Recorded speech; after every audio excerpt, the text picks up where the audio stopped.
একটা মাঠ যুব সমাজের জন্য, খেলার জন্য যে কতটা উপকারী।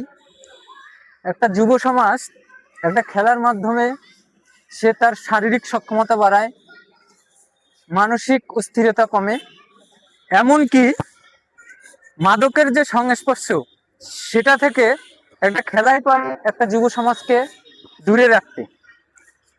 আমি সর্বোপরি মূল বিষয়টায় আসি।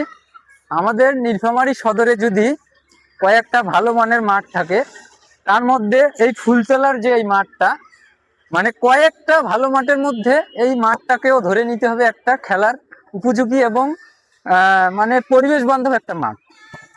এখন ঘটনা হলো, প্রতি বছরে আমাদের এই মাঠটা দেখেন, আঙ্কেল গোলপোস্টটা দেখান তো, এই যে গোলপোস্ট আর এইদিকে গোলপোস্টটা দেখেন, এই যে দেখেন এটা হলো লম্বালম্বি খেলার মাঠ।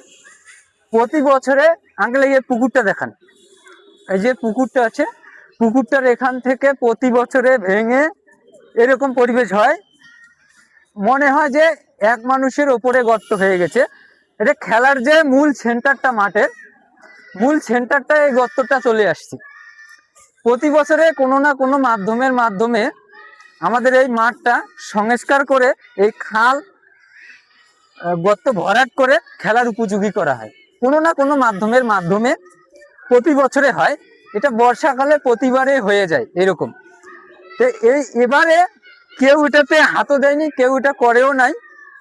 আমাদের যে এলাকার যে ছেলেপেলেরা আছে যারা খেলাধুলা করে এইখানে, তাদের ভাষ্য, বড় ভাই একটা ভিডিও করেন, যারা ভাতিজা আছে তারা বলতেছে আঙ্কেল একটা ভিডিও করেন, আপনি ভিডিওটা ছাড়েন, আমাদের এই মাঠটা খেলার উপযোগী করে দেন। আসলে আমার মাধ্যমে তো সম্ভব না, কিন্তু তাদের ভাষ্য একটা ভিডিও ছাড়লে উপর মহলের যারা বিত্তশালী লোক আছে, যে দলের হোক, দল বল নির্বিশেষে বিত্তশালী যে মানুষগুলো আছে, এই মানুষগুলোর কাছে যাতে এই ভিডিওটা পৌঁছায়, তাদের মাধ্যমে এই গর্তটা যাতে যুব সমাজের জন্য মানে খেলার একটা উপযোগী করে তোলে। এই কারণে তাদের ভাষ্য, মানে কয়েকদিন থাকে তারা এই মানে মাঠ বরাবর খেলা না খেলে এই দিক দিয়ে খেলতেছে, মানে এই দিকে একটা গোল দিছে, এই দিকে একটা গোল দিছে, মানে তাদের মন ক্ষুণ্ণ হয়ে গেছে, মানে এখানে খেলবেই না, এই সাইড দিয়ে খেলতেছে। অথচ দেখেন মাঠের লম্বিটা দেখেন কত দূর একটা মাঠ, এইদিকে গোলপোস্ট। তারা মন খারাপ করে যে এই গর্তের ভিতরে আমরা খেলবো না। কয়েকটা ছেলে পড়েও গেছে, কয়েকদিন এই খেলার মাধ্যমে পড়েও গেছে। তাদের ভাষ্য আমি এই ভিডিওটা করে ছাড়বো। উপর মহলের কারো বিত্তশালী লোক, রাজনীতিক হোক, বিরোধী দলীয় হোক, মানে স্কুলের কর্তৃপক্ষ হোক, যারা কমিটিতে আছে, মানে যাদের নজরে আসবে, এই মাঠটা কিন্তু স্কুলে ব্যবহার করে। স্কুলের যে ছাত্রছাত্রীরা আছে, স্কুল চলাকালীন কিন্তু এই স্কুলের ছাত্রছাত্রীরা এই মাঠটা ব্যবহার করে। আর বিকালবেলা আমাদের যে স্থানীয় ছেলেপেলে আছে, তারা এটা ব্যবহার করে। অতএব আমি এটা জোরপূর্বক একটা দাবি জানাচ্ছি, যা আমাদের যে উপর মহলের রাজনৈতিক দল হোক, বিরোধী দলীয় দল হোক, মানে যারা আছে সুশীল সমাজ, তাদের কাছে যাতে এই ভিডিওটা পৌঁছে যায় এবং এই মাঠটা ভরাট করে যুব সমাজের খেলার একটা উপযোগী করে দেয়। এইটাই দাবি তাদের, মানে আমার না, আমিও দাবি করতেছি, যুব সমাজের এটা মানে জোর দাবি।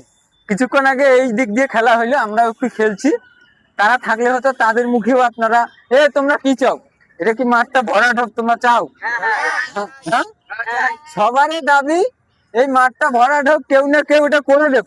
আর আপনারা যারা আশেপাশের লোকজন আছেন, যারা আমার এই ভিডিওটা দেখবেন, তারা দয়া করে এই ভিডিওটা, আমি শেয়ার চাই না কোনো ভিডিও, এই ভিডিওটা আশেপাশের যারা আছেন তারা শেয়ার করে দিবেন, যাতে উচ্চবিত্ত যারা লোক আছে তাদের কাছে যাতে পৌঁছে যায়, রাজনৈতিক দল হোক, স্কুলের কমিটি হোক, তাদের কাছে যাতে পৌঁছে যায় এবং এই মাঠটা যাতে সংস্কার করে খেলার উপযোগী করে দেয়, এইটাই আমাদের দাবি।